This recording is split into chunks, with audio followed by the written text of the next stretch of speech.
go to our books that we read this week. Okay, I'll do two before you do one. Go for it. Okay, so. Don't do that. Okay, I won't do this one. How about this one? Yeah, Okay, good. Okay, so Blue and Gold.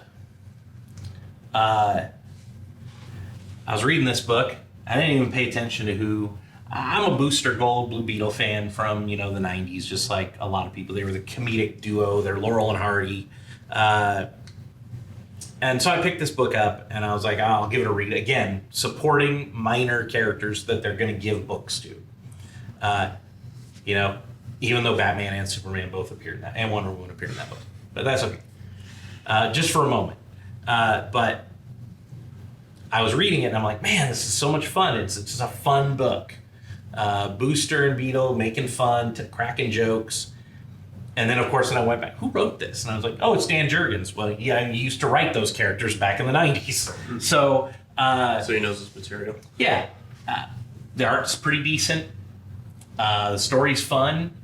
I don't know what DC's charging for this book, but $3.99. It's not that bad. It's a good read. Pick it up, read it. It's enjoyable. So. Good laugh. You have that one in there? Yep. Oh, I'll talk about this one. Okay. So this week, Moon Knight came out. I am a big Moon Knight fan. I love Moon Knight. Now, I've already talked about Jed MacKay. Jed MacKay wrote this. This is also a major key. Really? Something happens at the end of this book to the Moon Knight mythos that, and again, there's going to be a Marvel show. They introduce a character in this book, and I'm not going to give any spoilers or anything, but they introduce a character in this book that might be important. For the movie? For the show. Maybe. I don't know. I don't know how much conversations happen between Kevin Feige. I know he runs Marvel Comics, but I don't know how much he's actually sticking his hands in there. And creating characters. Creating characters, but telling him I need this. Right. I need character. I need like some more. this. I need some more characters for the Moon Knight mythos. Okay. He doesn't have.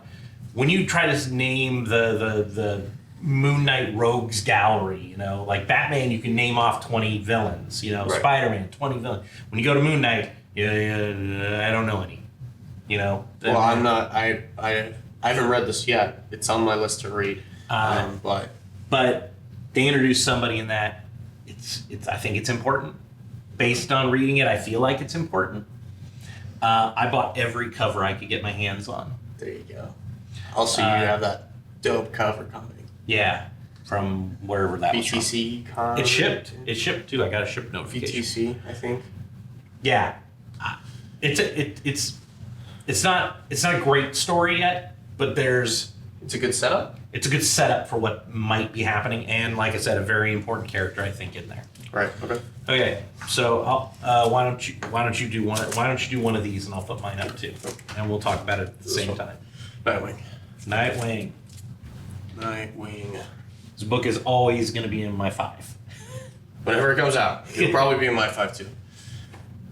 Tom Taylor. I love the art in this book. Yeah, it's really, really good. It is really, really What's the name of the artist again?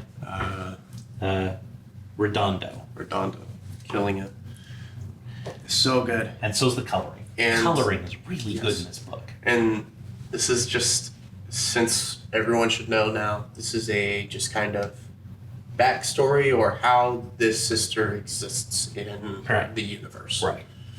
And that's pretty much the book, but I really liked it. Loved the art, loved everything that was going on in it, and definitely be picking up Nightwing if you aren't already.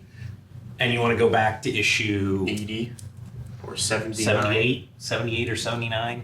Yeah. Whatever that first issue was. Whenever Tom Taylor went over to Nightwing. Yeah.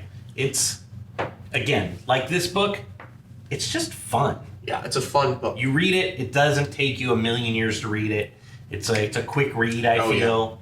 Yeah. And but I honestly, when I got to the end of it, I was like, really, that's it? I want more. Yeah. But he hits his beats pretty quick and he keeps it moving.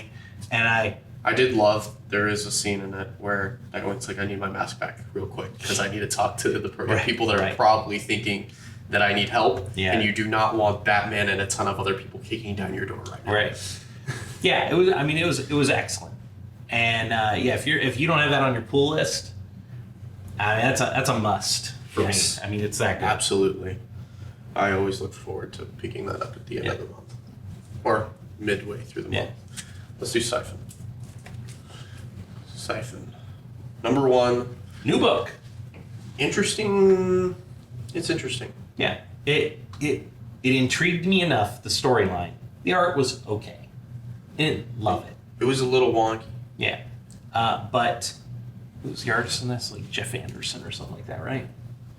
Jeff Edwards or something. I think it's Jeff Edwards. Yeah. Right. Meany and Ashraf, I think, are plots and writing. The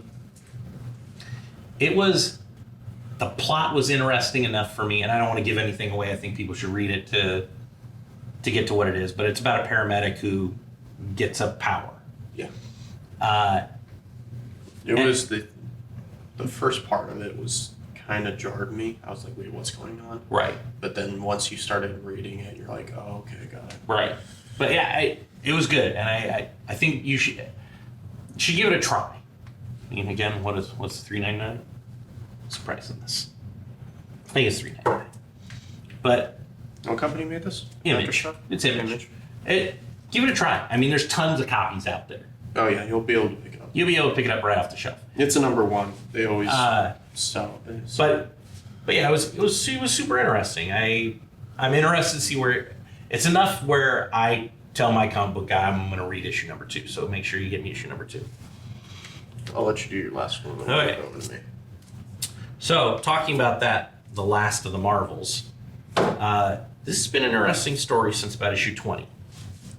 Kelly Thompson, Camangini, I think, is the artist inside. But Marco Cicchetto, who is one of my favorite artists, does the covers. Captain Marvel, 30. We apologize for the glare that probably will be on that book. Yeah. Captain Marvel, I mean, I can probably just put it right in front of this. There you go. Captain Marvel 30. It's hard to explain what's going on because it's convoluted, but it's good.